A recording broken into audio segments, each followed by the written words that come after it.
Hello friends, Satyoday tutorial में आप सबका हार्दिक स्वागत है। आज हम हिंदी व्याकरण में स्वर व स्वर के वर्गीकरण का अध्ययन करने वाले हैं। कल हमने जो पढ़ लिया है, अब उससे आगे का हमारा जो अध्ययन है वो देखिए।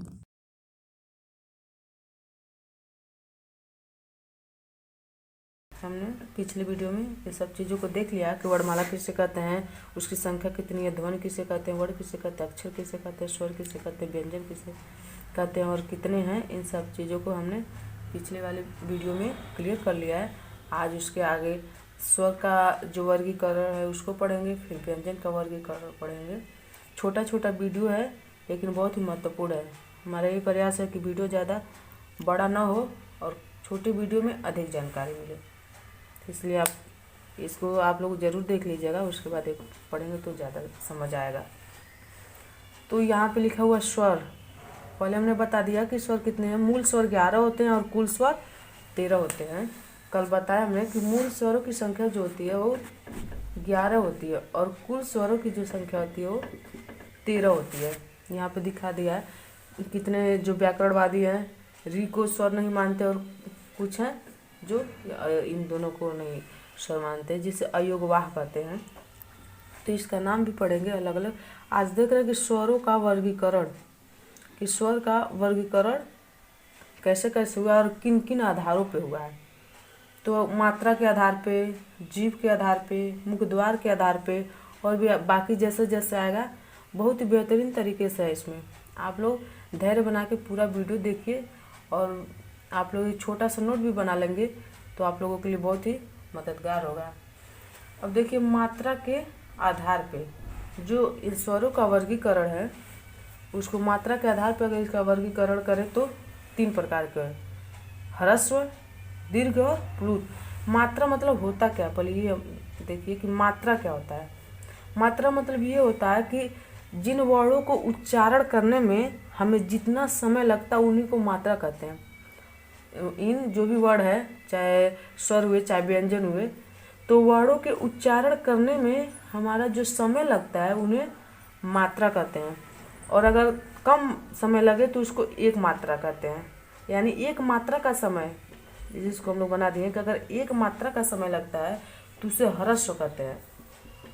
ठीक। और 2 मात्रा का समय 2 मात्रा का समय मतलब एक हुआ, ये बात हुआ कि जितना समय हमको ह्रस्व वाला वर्ड बोलने में लगा है उससे दुगुना समय लगता है दीर्घ वाले स्वर को बोलने में। तो उसको हम 2 मात्रा का समय जिस वर्ड में लगता है उसको हम दीर्घ बोलते हैं। और अगर 3 मात्रा का समय लगे या इन दोनों से अधिक समय जिसके उच्चारण में लगे उन्हें हम प्लुत वर्ड कहते हैं, प्लुत वर्ड। अब यहाँ पे हम बताएंगे, यहाँ हम समझा दिए कि मात्रा किसे कहते हैं। अगर कोई पूछे मात्रा किसे कहते हैं तो वर्णों के उच्चारण में जो समय लगता है उसे हम मात्रा कहते हैं। या लिख भी दें हम, अगर आप लोग लिख लेंगे तो ज़्यादा बेहतर रहेगा कि वर्णों के उच्चारण में जो समय लगता है, चाहे जितना समय लगता है कहते हैं। और ह्रस्व स्वर जिसमें एक समय लगता है उन्हें ह्रस्व कहते हैं। जिसमें 1 मात्रा का समय लगता है ह्रस्व, जिसमें 2 मात्रा का समय लगता है दीर्घ और जिसमें 3 मात्रा का समय लगता है उसे प्लुत बोलते हैं। अब प्लुत जो है इसमें से कोई नहीं होगा, क्योंकि कई लोग इसको नहीं मानते। कई व्याकरणवादी के अनुसार मात्रा के आधार पर स्वरों का केवल 2 वर्गीकरण है, एक ह्रस्व और एक दीर्घ। लेकिन हमने इसको भी बता दिया है क्योंकि ये जानना जरूरी है। जैसे ओम जो है इसका हम लोग उच्चारण करते हैं ओम, ऐसे बोलते हैं। ओम बोलते समय देखते हैं जितना अधिक से अधिक सांस लेके जितना अधिक समय तक हम लोग बोले उतना सही उच्चारण माना जाता है ओम को। तो ओम शब्द भी हमारा प्लुत में आएगा। जब उसके बाद जैसे किसी को बुलाने पे, पुकारने पे, अगर किसी को हम पुकारते हैं, पुकारने पे जो हमारे मुख से जिस तरह का उच्चारण निकलता है उसे प्लुत कहते हैं। जैसे बुलाना रहता है हे राम, मान लीजिए हम हे राम, तो इसको खींच के बोलते हैं, बोला जाता है हे राम, ऐसे बोला जाता है। अगर फिर भी इसमें ना समझ आ रहा हो तो जैसे कि अगर राम को बोलना रहता है तो इस तरह सिंपली हम लोग बोल दिए अगर राम, तो ये हमारा प्लुत में नहीं आएगा, लेकिन कहें राम ऐसे करके अगर हम बोल रहे हैं तो हमारा इसका जो ऐसे होता है, मतलब इसका मतलब ये हो गया कि हम राम को बहुत ज़्यादा खींच रहे हैं। जिस शब्द को ज़्यादा खींचते हैं यानी जितना अधिक समय लगता है वो हमारे प्लुत वर्ड में आते हैं। तो इसको हमने हटा दिया, इसको हमने क्लियर कर लिया प्लुत। अब बचा ह्रस्व और दीर्घ। तो ह्रस्व जो मतलब कम समय, जिसके उच्चारण में कम समय लगता हो, तो जैसे हमारा इसी में से देखिए एक है 1 2 3 और ये यानी 1 2 3 और 4। सामने आपको देख रहे हैं कि अ में कम समय लग रहा है, इससे दुगना समय आम लग आ ई उ री। तो हमारे इसमें आ गया कि अ, उसके बाद ई, उसके बाद उ। और आप लोग को अगर लिखना हो तो वीडियो को पॉज करके थोड़ा सा वीडियो रोक के इसको लिख लीजिए, फिर वीडियो को ऑन कर दीजिए, फिर आगे का देखते रहिए।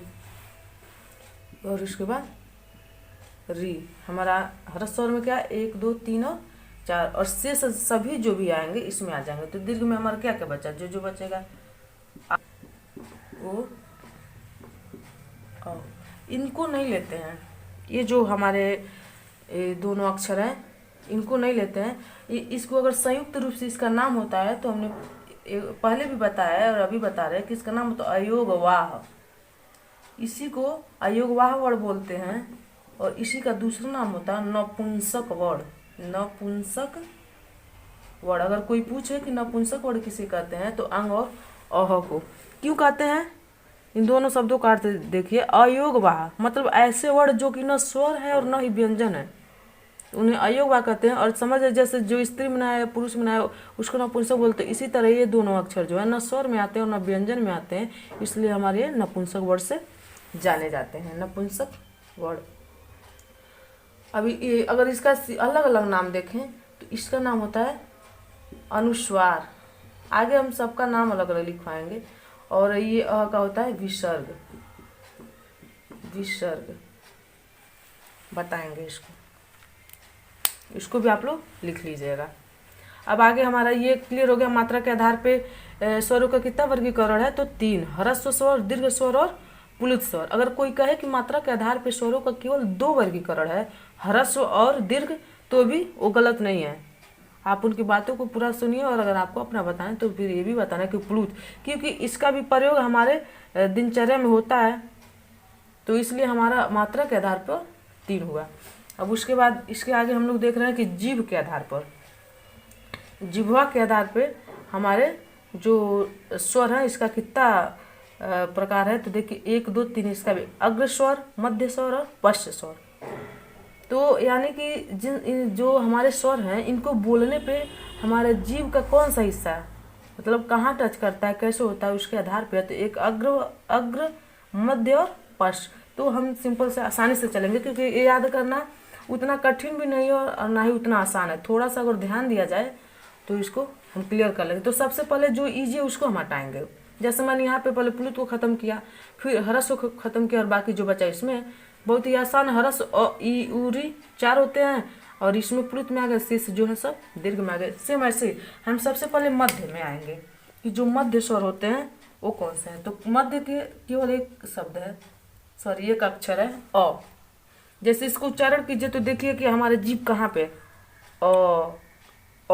अगर ध्यान से इसको इस वर्ड को बोलिए और अपने जो मुख पे उस पर ध्यान दीजिए तो देखिए जो हमारा जीभ है न ऊपर को टच कर रहा है और ना ही नीचे को, बीच में स्थिर ऐसे। मान लीजिए ये हमारा ऐसे मुंह है, हाँ, और ये हमारा जीभ है। तो जब हम अ को बोल रहे हैं तो जीभ ना ही इधर जा रहा है और ना ही इधर जा रहा है, केवल बीच में अस्थायी रुका हुआ बोले अ। तो देखिए जीभ कहीं नहीं, आप बोलिए, आप महसूस कीजिए, आपको पता चलेगा। ये हमारे क्लियर हो गया मध्य। अब उसके बाद हम यहाँ पे आ रहा है कि अग्र स्वर, यानी अब अग्र स्वर इसमें से आएगा। तो अग्र में आएगा ई, ये दोनों हमारे आएंगे ई और ई, दोनों ई, इस छोटा ई और बड़ी ई, छोटी और बड़ी ई दोनों ई। उसके बाद हमारा री, उसके बाद हमारा कौन सा आएगा ए और ए। देखिए ई, री, ए और ऐ। बोलिए ई, ई, इसको उच्चारित कीजिए ई। देखिए जीभ थोड़ा सा नाम मात्र ही ऊपर हमारे आगे की तरफ मतलब बढ़ेगा, लेकिन बढ़ेगा ई, ई, री, री, री में तो एकदम क्लियर आपको महसूस होगा ये बात। री, ए, ऐ। देखिए कि हमारा जीभ थोड़ा सा आगे को बढ़ रहा है। अब दो चीज अब बहुत ही आसान है कि मध्य और अग्र में जो आगे शेष जो भी बचेंगे सब पक्ष में आ जाएंगे। तो पक्ष में हमारा क्या होगा, देखिए ओ शब्द आया आ गया, ई यहाँ चला ही गया है। तो उसके बाद क्या बचा, ऊ, और उसके बाद ऊ, हमारा ओ और औ। अब ये भी होगा, जीभ के आधार पे हमारे जो स्वर का वर्गीकरण कितने हैं, 3 है, अग्र स्वर, मध्य स्वर।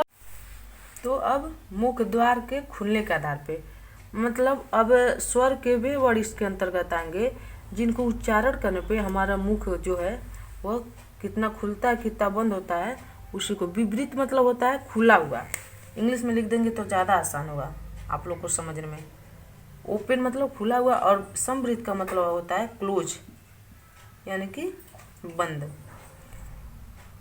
क्योंकि कुछ शब्द ऐसे होते हैं जो हिंदी कठिन लगते हैं और इंग्लिश आसान, जैसे ओपन से हर कोई जान जाएगा खुला हुआ चाहे खोलना, लेकिन विपरीत शायद ही कई लोग कन्फ्यूज हो सकते हैं, इसलिए हमने ये लिख दिया। अब मुख द्वार के खुलने के आधार पर हम देखते हैं कि कितने प्रकार के विवृत, अर्धविवृत, अर्ध संवृत और समृत, यानी खुला हुआ, आधा खुला हुआ, आधा बंद और पूरा बंद। अब देखेंगे तो पहले हम सबसे पहले देख रहे हैं विवृत, यानी ऐसे स्वर जिसको बोलने पे हमारा पूरा मुंह खुल जाए। तो ये है आ। आप लोग बोल के इसको देख सकते हैं, आईने के सामने बैठ जाइए और बोलिए, देखिए आ। देखिए जितना हमारा जुबान जितना हमारा मुख खुल सकता है उतना हम आ को बोलने में मेरा पूरा मुख ऐसे खुल जाता है सीधे। ऐसे हमारा मुख है और बोलेंगे आ, ऐसे हो जाएगा, यानी विपरीत के अंतर्गत आया हमारा आ। अब इसमें एक ही है, अब आगे अब अर्ध विपरीत, यानी ऐसे वर्ड जिसको उच्चारण करने में हमारा मुख आधा खुले उसे अर्ध विपरीत कहते हैं। जैसे हमारा ओ बोलिए, देखिए ओ आधा हमारा मुख खुला हुआ है। उसके बाद हमारा आ गया ऐ बोलिए, आधा हमारा मुख खुला हुआ रहेगा। बोल के इसको आप खुद भी महसूस करिए कि क्या ये बात सही है कि नहीं। औ यानी ऐ और औ हमारा अर्ध विपरीत के अंतर्गत आ जाएगा। अब उसके बाद हमारा आ गया अर्ध संवृत, मतलब ऐसे स्वर जिसको उच्चारण करने पे हमारा मुख आधा बंद हो। तो ये यहाँ पे ऐ आ गया था, इसका एक बच्चा, इसका साथी ए और इसका साथी हमारा बच्चा ओ।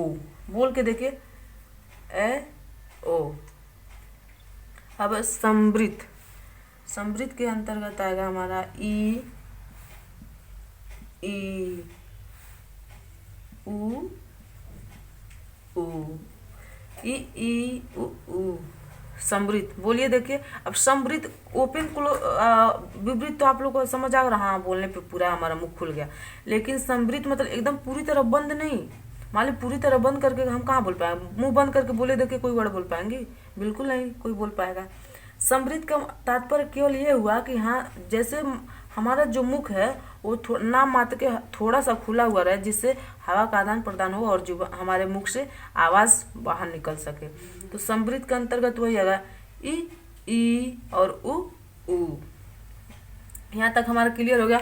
मात्रा के आधार पे जो है, मात्रा के आधार पे हमारा था ह्रस्व, स्वर और दीर्घ, ह्रस्व, दीर्घ और प्लूत जीभ के आधार पे अग्र, मध्य और पक्ष, मुख द्वार के आधार पे विवृत, अर्धविवृत, अर्ध संवृत और समृत।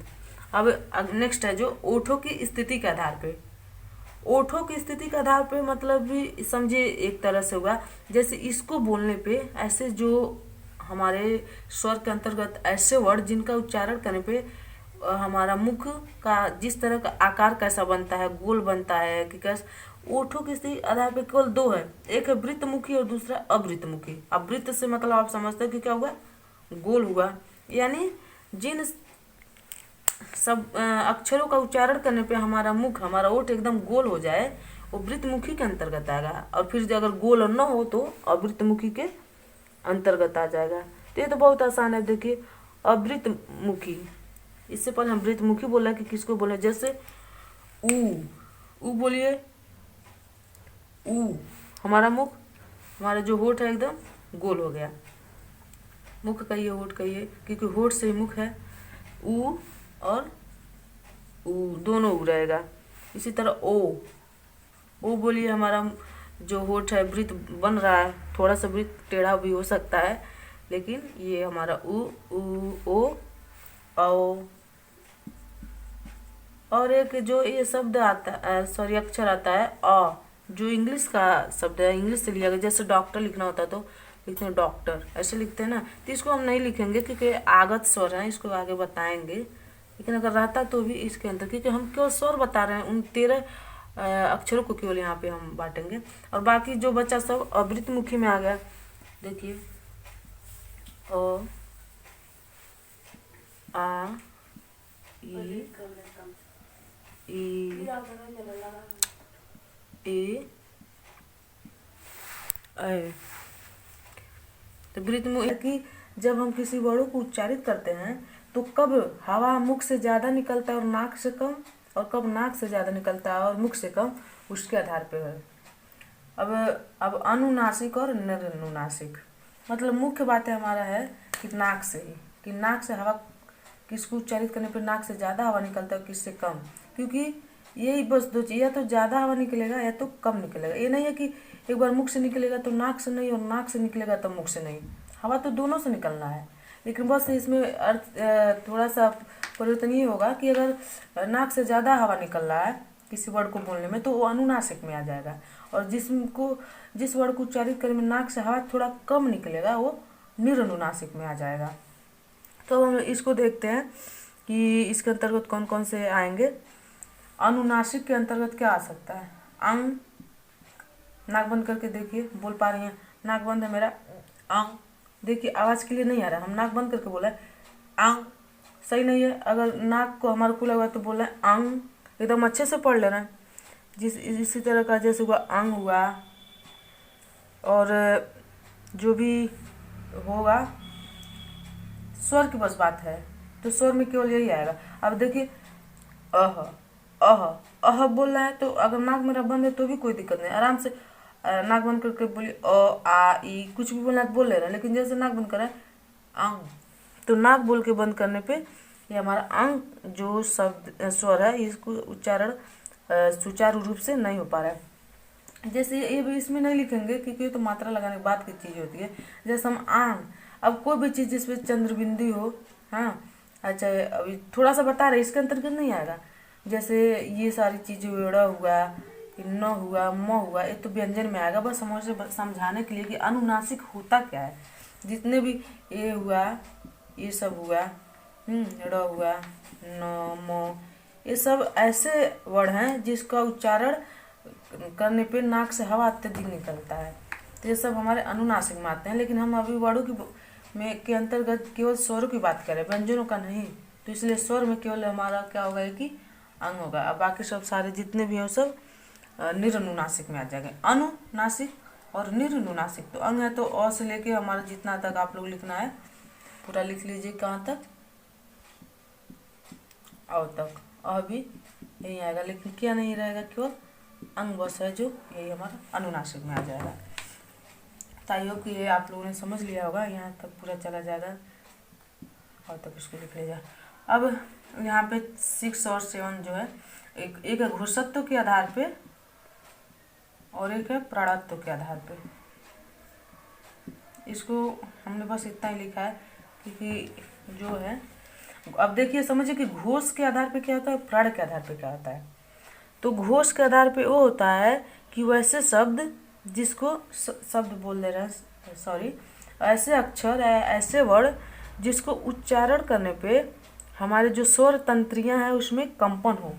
जैसे कंपन होने का मतलब क्या होता है कि जब अपने कंठ को ऐसे पकड़ेंगे, थोड़ा सा हल्का सा महसूस करेंगे, तो कुछ ऐसे वर्ड होंगे जिसको आप उच्चारित करेंगे तो वहाँ कंपन कम होगा, कुछ ऐसे होंगे जिसको उच्चारित करने पर कंपन वहाँ पे ज़्यादा होगा। उसी को घोषत्व के आधार पे कहते हैं। जैसे सांस में हमारा कंपन होता है, ठीक, जैसे तो हमारा घोषत्व के आधार पे ये हुआ कि जितने भी स्वर हैं सारे के सारे स्वर जो हैं घोष होते हैं। इसमें दो तरह का होता है, यही हम बता दे रहे हैं, आगे भी काम आ जाएगा। एक होता है अघोष और एक होता है घोष। घोष को हम सघोष भी कहते हैं, सघोष। एक होगा अघोष और एक होगा सघोष। सघोष को ही घोष कहते हैं। यानी जिसको उच्चारण करने पे, जिन वर्णों को उच्चारण करने पे हमारे स्वर तंत्रियों में कंपन नहीं हो रहा है वो अघोष होगा, और जिसको उच्चारण करने पे हमारे स्वर तंत्रियों में कंपन होगा वो सघोष होगा, वो हमारा सघोष होगा। ये अघोष और सघोष है। इसको और अच्छी तरह से आप जब व्यंजन वाला चैप्टर पढ़ेंगे तो उसमें बहुत बढ़िया से समझ जाएंगे। तो घोषत्व के आधार पर हमारा क्या यहाँ लिखेंगे कि सभी स्वर जो हैं, सभी स्वर सघोष होते हैं,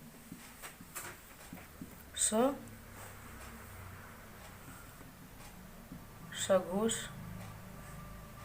होते हैं। अल्प प्राण, और अगर अधिक हवा निकल रहा है तो इसे बोलेंगे महाप्राण। इसको जब व्यंजन आप पढ़िएगा तो इसमें और अच्छे से समझ आएगा, इसलिए इसको हम मिटा रहे हैं। और यहाँ पे एक लिखना है कि सभी स्वर अल्प प्राण होते हैं, सभी स्वर अल्प प्राण होते हैं, अल्प प्राण होते हैं। बहुत बहुत धन्यवाद पूरा वीडियो देखने के लिए। और अगर वीडियो पसंद आया हो तो प्लीज़ लाइक कमेंट कीजिए और चैनल को सब्सक्राइब करना बिल्कुल ना भूलिए। धन्यवाद।